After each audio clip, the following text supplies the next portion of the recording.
And welcome back to the show, everyone. My name is Brian Elam. I will be your host here on Get Your Entrepreneurship Together and this episode of the Be Successful series. Today, I believe, is going to be a very interesting conversation. We have Ravi here with us and his company, Go Global. And he is out to make a really big difference in the way businesses run, optimize, advertise, and create products. So if you're heavy into entrepreneurship and you're watching this channel, then this is going to be a good conversation for you today. So make sure you stick with us. So Ravi, thank you so much for coming on, man. I'm excited to talk to you. Thank you so much. I'm so equally excited as well as that's a heavy introduction you gave. So hope it meets the expectation of the audience. Oh, we're going to be fine. We're going to be fine. All the experience and knowledge locked in that head of yours, we're good to go. I have no doubt. And speaking of, let's just jump right in at the beginning when we talk about education. So, what inspired you to get started with the IT and project management world? Was that something that you saw as a kid, or maybe a member of your family was in that industry and you were like, this is for me too? Like, how did that come about? No, it was mostly, I started working, the first job when I had, we had quite a few problems in how the software development would, be done and the client deployment and the issues facing both the sales team or the accounts team that is, interfacing with the client or the support team that is interfacing with the client. And clients their own problems. It all led to a very, what do you say, disastrous kind of a situation of which kept on repeating itself.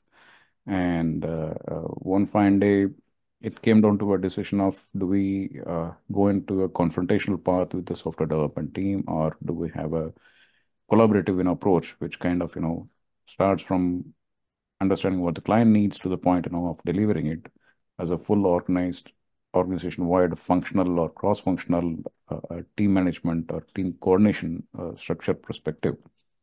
And given the opportunity, I chose a constructive path while doing those engagements, trying to figure out how the operation should be conducted. I learned project management as well as I did a diploma in client server technology. By education, I'm an engineer. So what 4 years of engineering does to you is it given a problem, it gives you the framework or the approach to solve a problem or approach a problem. And well, that's what we were taught uh, right from the day one of starting engineering. And I learned these things along the way as a means to do my job in a better way. And since then, it's just been something that has been applied in practice many times as a natural part of what we do and how we operate. So you went into that situation where you had basically two different roads that you could have gone down. Like you said, you could have gone down the confrontational one, do this because I said so, or the collaborative one, which is how can we figure out this problem in this situation together? And obviously you chose the collaborative one, as you just said. What were the key takeaways and what did you feel was missing that inspired you to start Go Global? Well, okay. I mean, it's interesting you said there were two pathways available to me. The thing is, I was always in the forefront of developing business right from the start of my career. I achieved my first monopoly at the first job itself. Of course, and I had people, who were peers and, way above me designing the strategy part of it. I just was very good in executing the strategies that was given to me or the targets that were assigned. Um, I was so good that when I found a lot of problems with the technical side and I was frustrated enough to want to resign, um, it shook up the team that was, on the delivery side. So they kind of were forced to surrender in front of me. And when they came in front of me, I was given the opportunity to work with them. And the collaboration was very successful. It was based on mutual respect. We understood each other's problem. The whole point was to understand how a thing goes wrong and what we can do to prevent it, right? It was a bit pretty much of, how do you structure the flow of information in a way that, people have the right information to execute it and if the task is understood or not, any gaps are discovered before it becomes a disastrous one. It was always about having the right type of expectation set across the spectrum, right from the customers to the delivery to the last. What I worked on the domain perspective was on purchase. We were actually figuring out how to reduce the cost of actual purchase itself and also whatever was being purchased. And I eventually ended up being a subject matter expert in that domain. So my background really is in, or you can say, I was really a recognized subject matter expert in public procurement. It evolved into cost saving or cost reduction methodologies. And during this almost a decade worth of experience, I must have handled clients from across every spectrum, right? It was every industry that was buying was my client. We had like 390 plus government clients by the end of the first decade, and I was part of the venture. So some of these client conversations led to a discovery that there is a huge amount of data of companies that is available. So it's like if I have a vendor for one category, right? But within that category, there could be 400 other vendors who have registered with me as a supplier, potential supplier. How do I know that I'm not missing out with the rest of the ones? I'm just going with one guy among 400. What about the remaining 399, right? And why are those 399 people missing out, and why is this only one guy succeeding? So when you look at it, that became a strategic path to winning deals. And that framework eventually led to idea of okay, let's try and get this practice of winning deals into a mechanism that can be given to other businesses. That's how Go Global 101 came into practice or came into existence. It was also interesting response to a demand in the industry that most businesses based out of India. I come from India, so they IT specifically had 95% of the business coming from US. Manufacturing companies also had a good amount of market potential from the US market while they might be supplying worldwide. So the impetus to go global for a company out of India was heavy or huge. That's what I started. I said, like, okay, we know how to sell your product, or how to get your product or services in front of the customers, and among many other potential competition, and get you to win. So that practice of or experience from sitting on the other side of taking the decision whom to select, when applied on how to be the one that is getting selected, came into fruition, and that's been the story since 2008 onwards, to be honest with you. But the company became official around 2014. So a decade of doing just that for businesses, I would say. Wow. So you really have seen this from all sides and can take a very high level look at what's going on in these companies. That is amazing. Um, I want to go I want to go back to towards the beginning of that kind of timeline that you just told us, where you're sitting in front of the development team and you decided to do this collaborative effort. And you said that there was a mutual respect between that team and yourself. I was curious, that mutual respect, where did that come from? Was that because of, they are the IT development team and you have an engineering background and they know that, so there's like a camaraderie of education, or is it cultural, or what made that almost instantaneous connection with them? If I have to joke about it, I think we were all suffering just as much. Everyone else was suffering. No one was happy with the Oh, way things were. That gave the common empathy ground, right? And they were all hardworking people. It wasn't like anybody was cutting slack or just passing the buck here and there. In fact, they were overworked. So the appreciation of the efforts that somebody had put in, it was visible to both the sides. And we knew that we are not trying to just vilify somebody for no reason. We are there to address a problem. Let's just focus on what the problem is. How do we solve it? And moment that little bit of uh, expression of interest in solving the problem got conveyed, everything came started aligning itself because the cooperation came from every spectrum that we could expect. Hmm. And yeah, it did help us reduce the conflicts in the market. It did help the software perform better. That's also a practice we started putting into a proper framework. We followed a few different methods. Mostly it all came down to agile governance methodologies. Um, it's been a very stable and effective method to follow. Plus, it kind of has a is a funny way of reducing the effort. Yeah, it's that old saying, if you've got everybody in the boat rowing the same direction, you get Yeah, there faster and easier. yeah, that was that. And it allowed us to take breaks in between as well. So instead of working 6 days a week, we could afford to actually work 5 days and then take the sixth and seventh day off. Um, or even if the company is not giving the sixth day off, we decided it's not, we are not going to do any work today. We'll just sit back and review and, just pick on each other for no reason. So it became a very healthy environment to work with. Oh, very nice. Yeah, again, you're all there for a common goal, common purpose, and you have that mutual respect, even if it was born out of the fact that this situation sucks and it needs to change. It's still a great thing to have that camaraderie. That's definitely a beautiful thing. And you Yeah, mentioned and that, oh, go ahead. no, I was just going to say that nobody likes to be screamed at. So that greatly helped. Yes, absolutely. Yeah, nobody likes to be told what to do. Nobody wants to be micromanaged.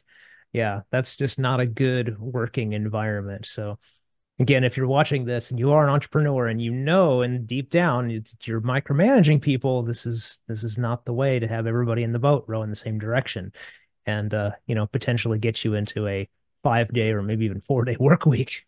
One basic thing is, how do you set the right expectation for the type of resource you have? So for senior resources, you can give them complex work and they would finish it in a very short span of time. But if you give the same complex work to a junior guy, he's going to need more time. And when you're cognizant of that, your expectation of how much time you give to address a task is going to be in align with whatever it goes. So a junior guy costs lesser than a senior guy. So if he takes more hour to do the same task, end of the day, he's costing the same amount to the company as much as a senior guy would have costed. It also led to a justified sense of, cost accounting on project to project engagements. And when you start tracking all those things and start putting into the productivity metrics of, who's doing what, you can now make sense of, okay, so the contributions is coming from these people who are like, it always happens like 20% of the people carry 80% of weight, but remaining people, who do the remaining 20%, even though they would look like 80% of the people, they are not really that high paid people. They are probably a complex set of, senior junior combinations, and they have their own task lined up. Um, your overall sense of profitability in an operation also comes into uh, picture there. I mean, for an entrepreneur, that is critical because whatever tasks they take up or whatever services they are providing or whatever products that they're trying to, deploy into the market, uh, it has to make profits for them, right? And how do you sensitize your profits? This is one simple methodology. Figure out, who's doing what and how are they doing it. When you have that, it can be formulated, it can be put up in an Excel file. You enter the right information there. You would be able to give your clients precise timelines in terms of what to expect and how it will come in what schedule. Um, and you have sufficient buffer to fix problems if anything happens, sans a storm or an earthquake or something. Right. You'll have that ability to know if the whatever like the development part department breaks down or something like that because of inclement weather or what have you, and it lasts for a few days, you've got the metrics, you've got all those connections, like you said, within that operations Excel sheet to know, okay, because of this, it's going to affect this department, this person, and on down the line. And you can kind of plan how your next week, week and a half is going to be as you get to ramp up. So it doesn't, I guess it doesn't shake you up as much. Once you have all of this structure and organization put in place, those things can happen, but it doesn't disturb you or the company as much. Would you say that's correct? That is correct. That's absolutely correct. And So I kept on doing this for many years. So what I eventually was able to arrive at is figure out the percentage of bleed that would happen on a project to project basis. Meaning which, let's say if you're charging $100 an hour for a project, and there is delays, there is reworks, there is some internal productivity issues, all those coming in. So instead of making $100 effectively an hour, you might end up taking a hit on your own profitability in the operations. What degree of or what percentage of loss you are incurring on per project level because of which issues is now highlighted, right? And some projects, one of the most efficient, managed project only had a bleed of 3%. That's like, we were losing $3 an hour, where we would be able to bill $100 an hour, or we are billing $100 an hour.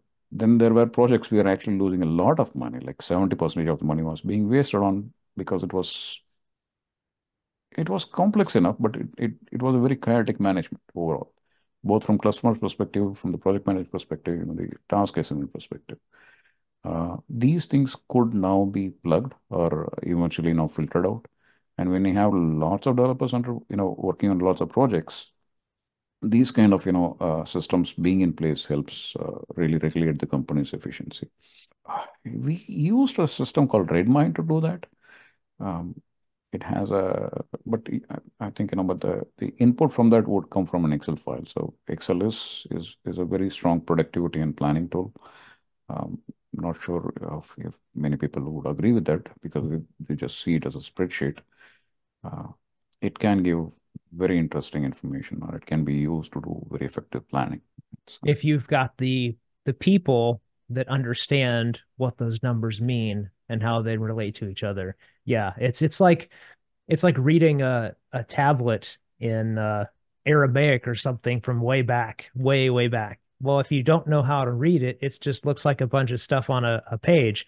But if you know how to read it, then you can understand the story that it's trying to tell you, which is so important to have people, especially if you're going to go deep into operations. It's so important to have people on your staff and in your network that understand the data. They can look at it, they can read it, and be the interpreter, so to speak, for you. yeah. And one more thing I fairly found was common is that when given a task, people straight away jump into execution, right? So that would result in improper execution almost every time. As a practice, what we did is that they need to actually provide a plan about what they're going to execute. And the plan would carry an estimate. Once you implement a practice like that, it allows people to have a breather before they start executing um, the tasks. And well, it kind of did, set up somebody's performance to meet their timelines, their own committed timelines. So this it's surprisingly, I mean, it was a common thing. I don't know if you would agree with me, but many people would just jump into the task without planning about it. Oh yeah, absolutely. I've definitely been guilty of that in the past in some of my entrepreneurial adventures. Yeah, it's the whole thing of just jumping right in, not reading the instruction manual, so to speak, and just diving right in. So yes, it's definitely common. So when people ask, why so many projects fail, or not fail, or they are delayed, it's because nobody planned how much it's going to be, or they didn't plan for their entire life cycle. They only focused on the execution timelines. But there are many things that adds to that, right? So the process an organization follows is usually unique to the organization, from the day they receive the requirement to the day they do the deployment. And in the planning, they don't even factor the time they need to plan. Oh, that's a good one.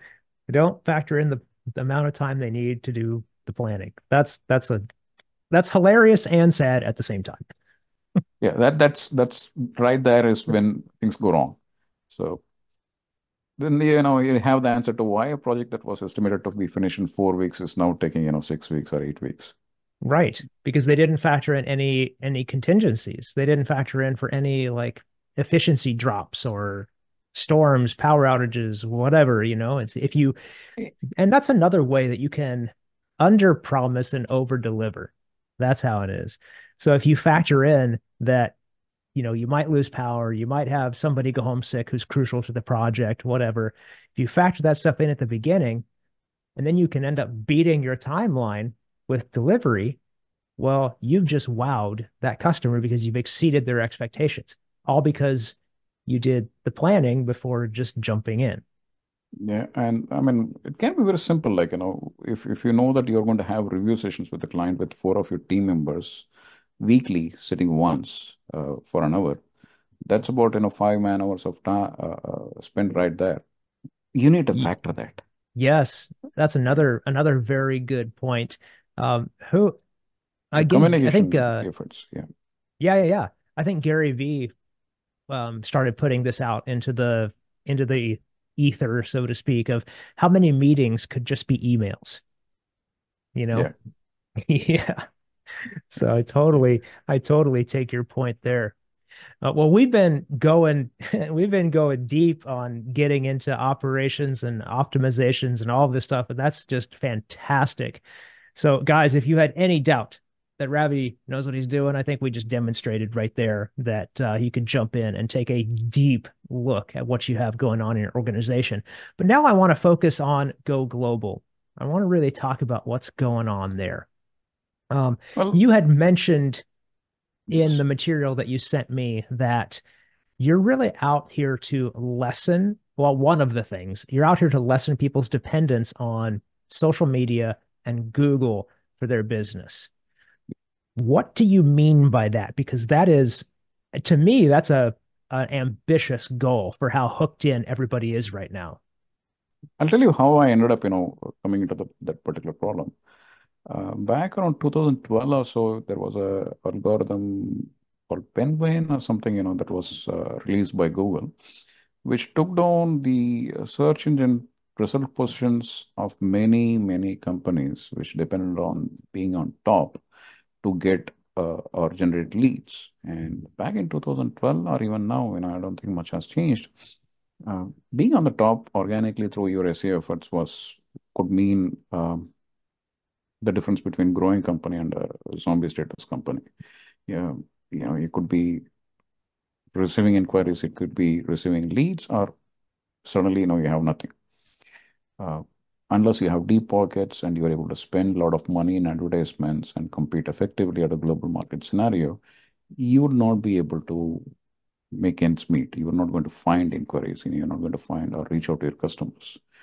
Um, Back then, I don't think, Facebook had the advertisement options introduced into the market. They came in a bit later at that stage.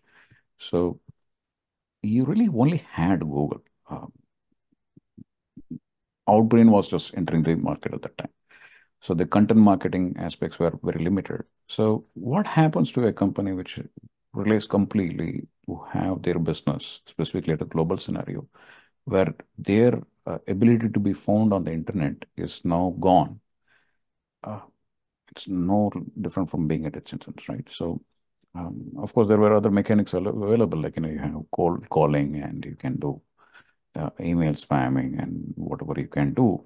But if you are not able to get in front of your customers, and your entire means of, being in front of your customers were just, on Google and Facebook and social media, you created a very troubling dependency on them being, available to you, right? Your dependency to survive as a business is now at the mercy of Google and Facebook, I guess. So that is not a good position for a business to be in. No, no, it's not. Yeah. So if that is the case for vast majority of the business that depends on getting projects from, let's say, US in India, how do you go about introducing systems that would not require um, dependency? Was a challenge that was posed to me from a client of mine, and we simply took it and ran with it. And then, combining with my background in managing purchase or trying to filter out through a huge amount of, vendors or customer information or company corporate profile informations, we were able to identify a framework which we call it as plan, promote, network, and contract. So the mechanism relies heavily on being able to really scrutinize, who your target audience is. Be very precise about now how do you engage with them. You don't break any rules because everything is now it's GDPR compliance came into picture much later on in the game. You send out an email to anybody, nobody sees those emails. You send out a advertisement or any other form of advertisement, they are already bombarded with similar practices. I'm not saying that there is a absolute ability to not at all depend on them. We cannot nullify the importance of Google plays or what Meta or Facebook, Instagram, even TikTok plays. Uh, but you certainly can reduce the dependency by actually having a framework in place which allows you to organically tap and connect with customers across the world without having these only pure play online presence made available to you. Secondary aspect of this is the cost associated with being present there, right? If you want to have a top level research display, you need to spend heavily on the resources like content, content production, curating it, optimizing it, and having it available there. Secondary aspect of that is you need to be able to promote them as well. Uh, so there is a team cost association, there is a production cost association, and then copyright materials, the licenses you have to buy for it if you want to be really different and differentiated and have a semblance of quality with whatever you're sending out to the rest of the world, which represents the image of your own company. Uh, these costs add up. And for a small business, they are not affordable. They are not simply not affordable. So the answer came in the form of, you make it available to them, except that you don't bill it to them. You bill them uh, as a component of the performance of the advertisements or performance of the business revenue generation. So you kind of offset the cost, and you partake in some degree of I would say revenue share, but that can be a transfer pricing model itself. So I'm kind of going to talk about different contracting models available. Um, so you'll be familiar with fixed price, you'll be familiar with time and material or resource cost models, but most people are not really familiar with framework contracts or transformational pricing contracts or even index pricing contracts. So these are different contracting methods that is available, and when it is applied for a business conversation in front of a customer, or even if it is applied for what you're doing in marketing as a practice or as a service, your cost significantly comes down. Um, so it kind of becomes a geeky conversation from here on, and I don't want to bore the audience with the details of it, but that's what we did to bring down the cost. The key components of what we do is we remain very, very compliant. We are vigilant towards what the market wants us to do. Right, we don't be marked as a spam. We need to maintain top reputation in whatever we are putting forth because it represents the brand value as well. When you put these practices in place and you're able to give an abundance of opportunities for customers, I think you have effectively addressed the problem of the dependency on Google. I'm proud to say I never bothered to do SEO for more than a decade. I do have social media presence because even to get some approvals to show that your business exists, now people actually look up in social media. So now that's become a Right. verification tool. So for that reason alone, we originally started with LinkedIn, and then we started doing it in Facebook and Instagram as well. And luckily, we like to work with content. So we enjoy producing interesting content out there. And one of the ads we ran, I noticed it was being shared more often than a typical ad would be. Like why are people sharing ads, forwarding ads or bookmarking them? Turns out the ad was so good that people thought it was a motivational message. Mm, okay. Right. So I said, okay, now we have over pitched that. So I scaled it down or pumped it down. But yeah, uh, this has been the objective behind reducing the cost of marketing and making it affordable for, let's say, new startups that's coming into place or small businesses that's trying to do the same services that is heavily competed. So let me see Now, if I understand you correctly with this. So from my understanding, what's going on is you are working with, let's just say, a marketing company, XYZ Marketing, and they are affiliated with you at Go Global.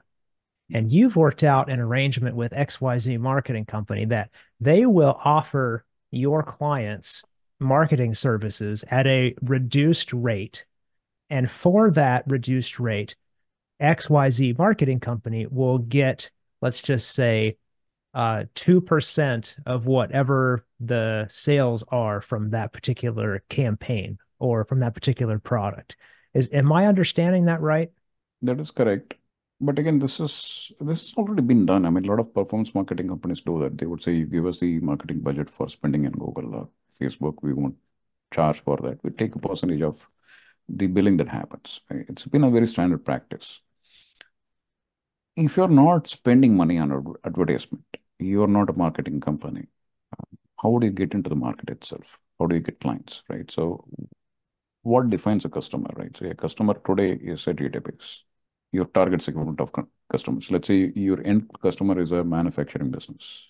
You would want to know who the decision maker is in my target segment of manufacturing, wherever they are located. So that database is your first and most important tool that you want to have. Now, there are a number of ways you can go out and get it. Thanks to Google, you can just go out to Google Maps and look for specific manufacturing businesses in a target location. Go into their websites, get some information about who, what, etc., etc. This thing can be automated through web scraping mechanisms, or somebody can go out and do the data mining component of it. Collecting the data is not the problem. Communicating with them is a problem, right? And how do you communicate with them, right? How do you get in front of them? Those are the route to market varies depending on the segment to segment. If you're trying to be B2B, and if you're trying to be able to do an enterprise deal, you would not be seen or taken seriously if your only way to get in front of them is through mass emailing. So Right. the other alternative is to be very account specific, right? You kind of curate who, what, etc., etc. And a lot of people are doing it. I'm not talking about anything that is rocket science. But when you want to buy this database, on an average, this does a single record costs bare minimum of 50 cents to a dollar. More the higher the quality of the data, the higher the price. So what if you don't have to spend on that to acquire the data? What if the data is already available to you?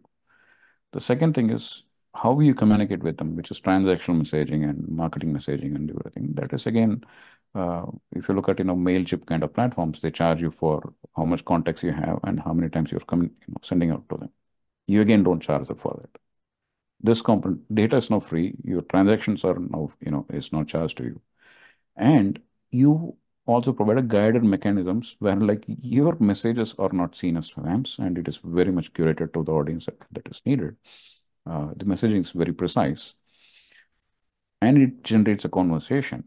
Again, the messaging, there are multiple techniques of messaging. You might be familiar with something called as a basho technique, which requires that you praise the person you are sending a message to, um, like excessively praise them, and everybody likes to be praised, and people tend to say, hey, okay, fine, you're praising me a lot, what do you want to know, right? So it generates more higher conversations. Then there is something called as authoritative way of communicating, right? Where like you say, I'm an expert in this, I can do a bloody good job at addressing this problem that you're likely to have. Let's have a conversation on that. So this messaging methods also comes into application. Many companies don't know that. They would just say, this is how about us, this is the services we do, here's my contact number, can we get a conversation with you, or if you have any requirements, talk to us. That's simply how people send out a message, which immediately goes into a spam box. Exactly. So these are minor differentiators. So you save the cost, you save the efforts, and you ensure that the seriousness of the conversation or the appreciation of the person to whom you are engaging is clearly conveyed to them about why you want to talk to them and what you intend to do. Those things lead on to a next level of engagement, which is basically what we call as networking engagements. We build out the network which is meaningful and helps get in front of the right sort of people for the right reasons. Post facto, if there is a requirement identified, if the proposals are put in place, finally comes the ultimate strategy of, among 400, 500 potential similar players like you in the market, how do you stand out and get the deal, which is the contracting mechanics. So this transformational pricing models, index pricing models, and everything I talked about, that's one of the most effective strategies that you put in play in front of a customer to acquire the business. Now, mind you, this is an enterprise practice that's been around for longer than you and I have been alive. But the awareness of that is not really common unless you spent 10 years in doing purchases for every business in the world. You would not be familiar with these things, right? So I had the fortune of, I think, the first 2 years, I had exceeded more than $1 billion in negotiations of my career. By the time I finished my run in the procurement side, my CEO told me that the amount of value of negotiations I had been responsible for exceeded $20 billion. So Wow. I didn't know that. I was blissfully unaware of just going from one project to another, I was just doing it. But they were keeping track of what I was doing.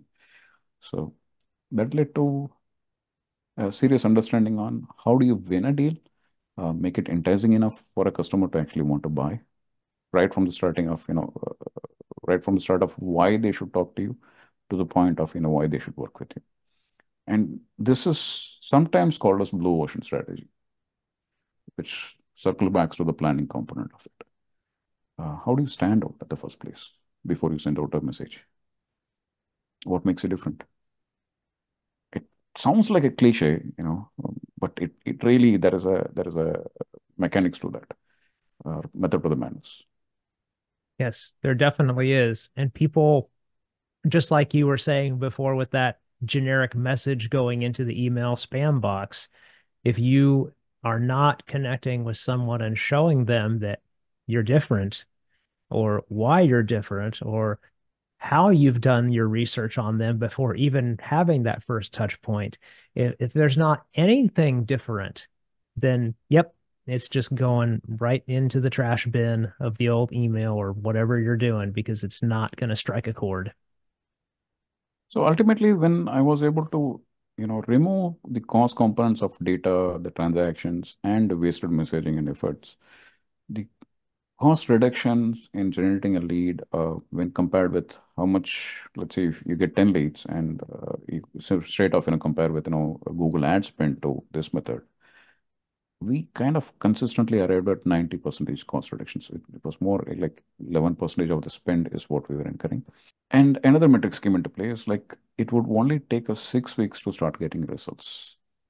It's not going to take forever. Or like, like SEO takes about bare minimum of 6 months to 18 months before it starts, delivering results. And Yeah, that's what I've heard as well.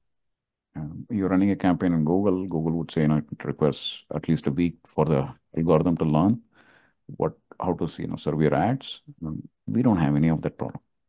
So we would actually start getting the results. And it's a very contained practice itself from the get-go. Of course, we spend a lot of time in planning component, which is something I've already brushed upon. We like to see, okay, what you're offering, how many other people would be doing the same thing, and why would the guy want to talk to you? What difference does it make? Why should he want to work with you, or he or she? So that is a significant component to what we do. These are all things is comes at a fixed cost to the customers that hire us, and it certainly is a huge cost reduction in comparison to using the standard digital marketing methods. So that's why we like to term ourselves as more of a strategic marketing company or a strategic sourcing company than a digital marketing company. In fact, we simply say to our clients that if you're looking at us to run Google ads or Meta ad campaigns for you, you'd rather hire somebody else. We are Yep. not the service provider for you. Yep, exactly. And that's good. Again, you've got to know your market. You have to know who your client is and who they are not. Uh, this has been an insightful and very detailed conversation, Ravi. So thank you so much. Before we get out of here today, where can people go to learn more about you, your company, and that way they can make that decision if it's time to get involved with Go Global 101? Where can we do that?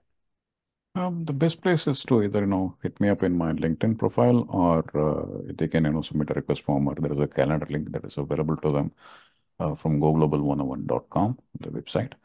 So they can connect with our partners, have a call with us. We can help them, do what they need. That's the best way to get in touch with us. Perfect.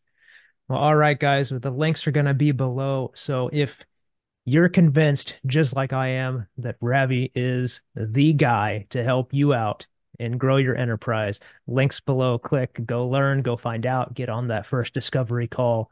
And again, thank you so much, Ravi, for coming on today and all of the knowledge that you shared with us. I know it's going to help some people out in their business. Thank you again for coming on. Thank you very much. And I also hope this has been productive for the people who will be listening in. Well, thanks so much. Really wonderful. Absolutely. Absolutely. My pleasure. All right, guys, you know what to do. Like the show, share the show with your friends, especially if they're in that entrepreneurship space. They need to know these topics. So share the show out. Subscribe if you aren't already. And peace. I will see you in the next one.